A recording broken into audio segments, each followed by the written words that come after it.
Thanks so much for joining me, Anne. Yeah, I'm happy to be here. Yeah, we're gonna, I think, spend a few minutes talking about everybody's favorite topic, the Inflation Reduction Act, and specifically some of the issues surrounding battery storage. Pre-IRA, batteries could only claim ITC if they were co-located with an ITC eligible wind or solar project. How has passage of the IRA changed that? Yeah, so prior to the IRA, energy storage was only eligible if it was considered energy property that was solar property, or a few years ago, wind property that was eligible for ITC. And that was a result of Treasury regulations that defined solar energy property or wind energy property to include storage. But storage didn't qualify in and of itself. So that meant that it was treated as dual purpose property under the regulations, and it was subject to these grid charging restrictions. It made it very impractical to use the battery the way that you really would like to with the project and still qualify for the full ITC. The Inflation Reduction Act was great news for standalone storage and for storage that was connected with generation, because now it qualifies independently for the investment tax credit as energy storage technology. It's a new definition within the code. It's very broad, so a lot of different technologies should fit within that definition. And because it's qualifying by itself, it's not part of these Treasury regulations. There are no more grid charging restrictions, which opens up a lot more flexibility in how you use your battery. So in terms of projects that were placed in service prior to 2023, where you have a co-located battery project that was subject to the grid charging restrictions, does the passage of the IRA eliminate those restrictions, or is the battery project still bound by the pre-IRA rules? For projects placed in service prior to 2023, they are still under the old law. So they only qualify as solar property or as wind property, which means they are still subject to those Treasury regulations with the grid charging restrictions. They are not independently qualifying as energy property. And how has the market reacted to this new energy storage ITC? For co-located storage with generation, it's been a little bit more of a mixed reaction.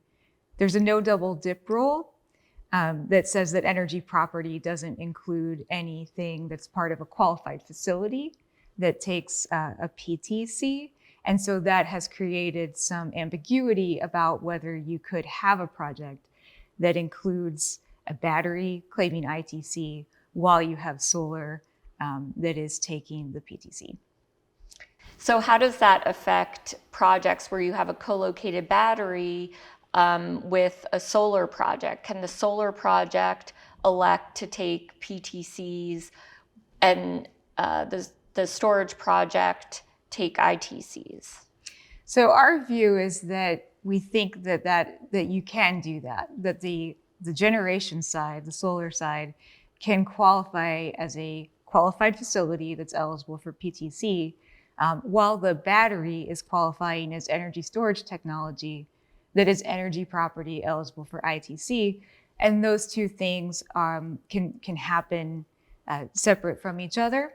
And we think that view is supported by the legislative history, where there's actually a statement in the congressional record when they passed the IRA from the Ways and Means Committee addressing the fact that they intended, when they wrote the legislation, that a facility could have PTC on the generation side and ITC on the storage side. And my understanding of that is when the legislation came out, the industry was a little unsure because the language isn't explicitly clear, right? That That's right. You can have a solar project take the PTCs with the battery, electing to take ITCs. So the industry kind of came together and asked that that point be clarified in the congressional record, which it was.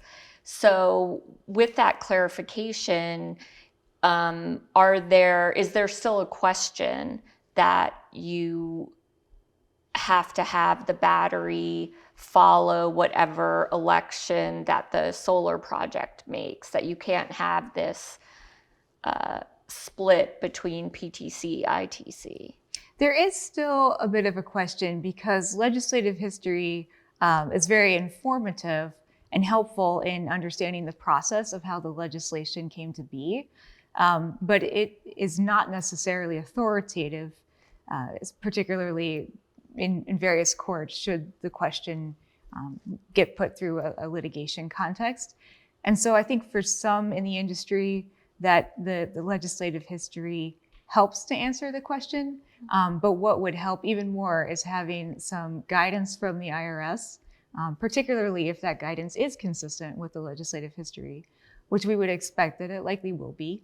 And once that guidance is out there, clarifying the ambiguity that people see within the no double dip rule in the statute, then we should have a clear path forward. So we've just been talking about this ambiguity with co-located batteries, whether or not you can take PTC on the solar, ITC on the battery. Does that same ambiguity apply to technology neutral ITC? No, it does not. We actually have a different statutory structure when we get to the clean energy technology neutral ITC that starts for projects placed in service after 2024. For that, the no double dip rule applies to qualified facilities. And the way qualified facility is defined, it is actually completely independent of energy storage technology. So an energy storage technology qualifies for that tech neutral credit with its own category, not as a qualified facility.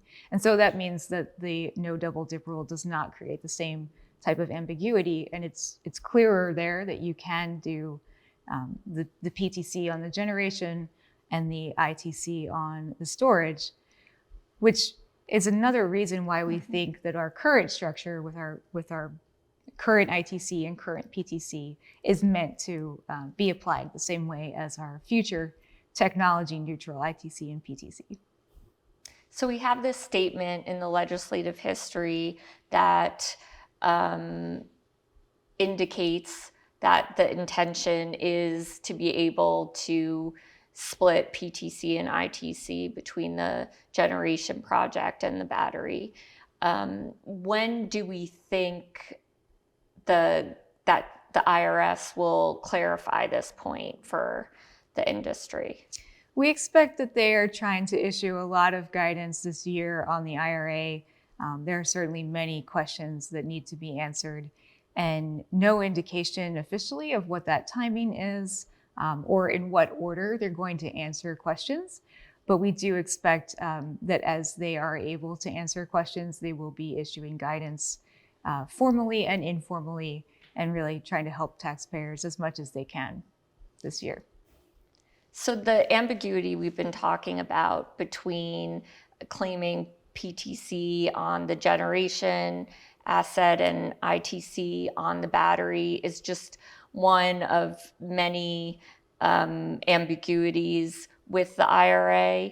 So what parties are doing in the documentation stage is building in the flexibility to react to guidance once it's issued, but not baking in, let's say, the adders from day one. Mm-hmm. So basically the parties will have the flexibility to transfer the tax credits or claim certain adders, but only once guidance is received. I think on the question of splitting PTCs versus ITCs between the project and the battery, you can build that flexibility into the documents, but at a certain point you have to, make a decision and go with it just because, the modeling and all of the financial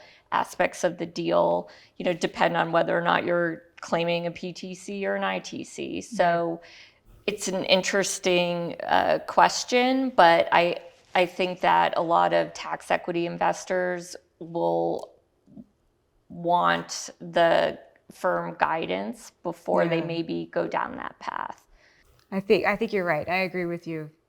It's nice to maintain flexibility for as long as you can, and then hopefully we have the guidance soon that will allow those documents to get firmed up.